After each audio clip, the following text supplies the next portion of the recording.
The discovery of the Dead Sea Scrolls in the caves of Qumran, nestled along the western shore of the Dead Sea, remains one of the most significant archaeological finds of the 20th century, reshaping our understanding of Judaism, Christianity, and the historical context of the Bible. The story begins in the spring of 1947, when a young Bedouin shepherd named Mohammed Ed-Dib, while searching for a lost goat, stumbled upon a hidden cave near the ancient settlement of Qumran. According to tradition, he tossed a stone into the cave to see if anything was inside and heard the sound of jars breaking. Intrigued, he and his cousin, Yuma Khalil Mohammed, ventured into the cave and found a collection of ancient jars containing scrolls wrapped in linen. These weren't just any scrolls. They were written primarily in Hebrew, with some in Aramaic and Greek, languages prevalent in Judea during the Second Temple period. Initially, the Bedouins, unaware of the significance of their find, took the scrolls to a local antiquities dealer in Bethlehem, Khalil Iskandar Shaheen, better known as Kando. Kando, recognizing their potential value, attempted to sell the scrolls to various religious institutions and scholars, but encountered considerable skepticism and limited interest. Eventually, he contacted Professor Elazar Sukenik of the Hebrew University in Jerusalem, who immediately understood the extraordinary nature of the discovery. Sukenik secretly acquired several scrolls, recognizing their potential to rewrite biblical scholarship. Simultaneously, Samuel Rowe, a Syrian Orthodox priest and antiquities dealer, also became involved, purchasing 4 more scrolls for the Syrian Orthodox Patriarchate of Antioch. News of the discovery reached the international archaeological community, sparking intense interest and prompting further exploration of the Qumran caves. Led by Roland DeVoe, a Dominican priest and renowned expert in Palestinian archaeology, a systematic excavation of the Qumran area began in 1949. Revealing 11 more caves containing fragments of scrolls. Over the following years, archaeologists meticulously collected, cataloged, and studied the thousands of fragments recovered from the caves, piecing together a remarkable collection of ancient texts. The scrolls are not a single unified collection, but rather a diverse assemblage of texts, categorized into several broad categories: biblical manuscripts, apocryphal and pseudepigraphal works, sectarian documents, and commentaries. The biblical manuscripts, dating from the 3rd century BCE to the 1st century CE, include portions of almost every book of the Hebrew Bible, providing invaluable insight into the textual transmission of the scriptures.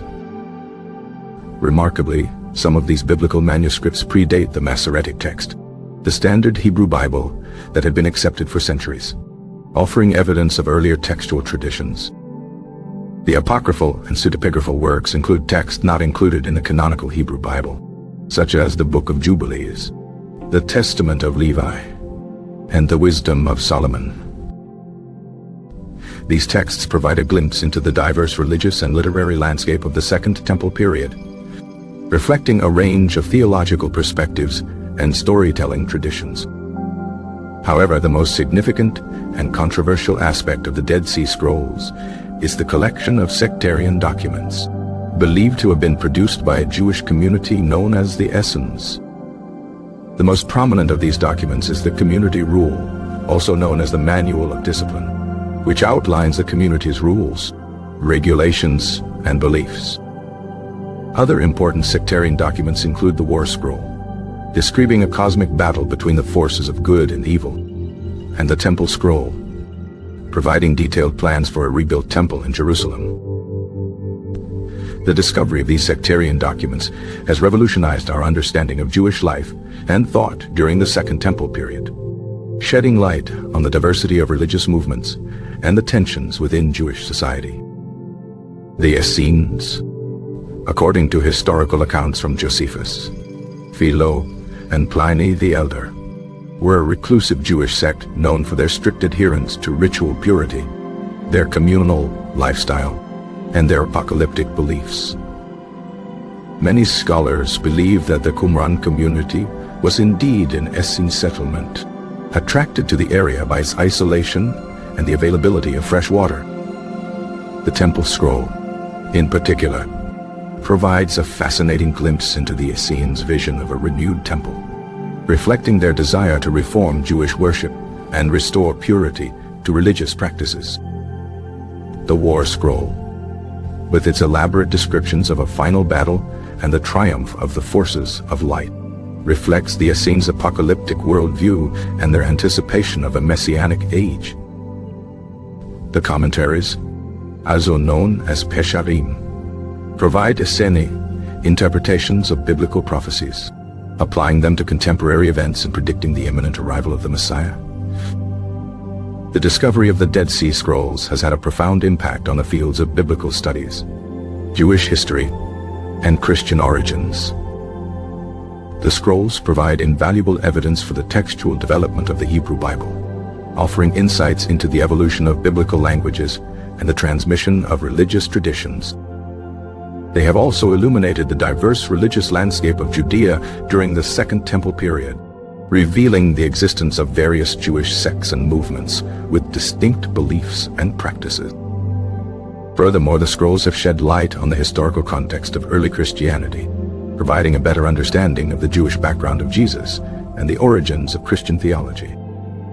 The scrolls' emphasis on communal living, ritual purity, and apocalyptic expectations has led some scholars to suggest a possible connection between the Essenes and the early Christian movement. However, the relationship between the Essenes and early Christianity remains a topic of ongoing debate and scholarly investigation. The Dead Sea Scrolls are not without controversy. The initial control of access to the scrolls by Roland de Vaux and the limited publication of some texts led to accusations of censorship and a lack of transparency. This lack of access fueled speculation and conspiracy theories, with some individuals claiming that the scrolls contain secret or suppressed knowledge. In recent decades, access to the scrolls has been significantly improved, and more texts have been published, allowing scholars from around the world to study them and contribute to our understanding of their significance. Today, the Dead Sea Scrolls are housed in several institutions, including the Israel Museum in Jerusalem, the Clementine Monastery in Jerusalem, and universities around the world. The scrolls continue to fascinate scholars, religious leaders, and the general public alike, providing a unique window into the world of ancient Judaism and the origins of Western civilization. The ongoing research and new discoveries related to the Dead Sea Scrolls promise to further illuminate our understanding of this remarkable collection of ancient texts. The preservation of the scrolls, many of which are incredibly fragile, remains a critical priority for institutions and researchers worldwide. Technological advancements, such as digital imaging and artificial intelligence, are playing an increasingly important role in the study and preservation of the scrolls. The story of the Dead Sea Scrolls is not just a story about ancient texts. It is a story about discovery, scholarship, and the enduring power of the written word.